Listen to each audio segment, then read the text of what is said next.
I was looking for a cool wand design and found this one on prusaprinters.org.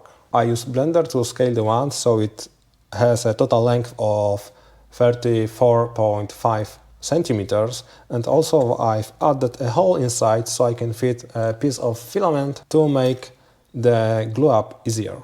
Next, I exported the model and loaded it into Prusa Slicer. Here I split the wand into 3 parts and orient them properly and slice to generate the G-code. I like to print long and thin parts using brim. Make sure to set brim distance to 0. I printed one part at a time just to avoid any unnecessary failures.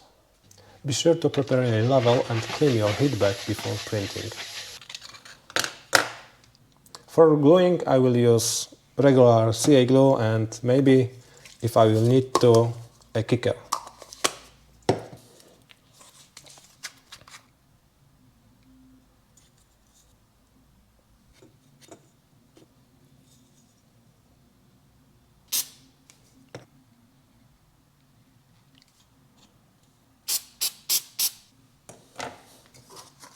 And the Lovegood wand is ready.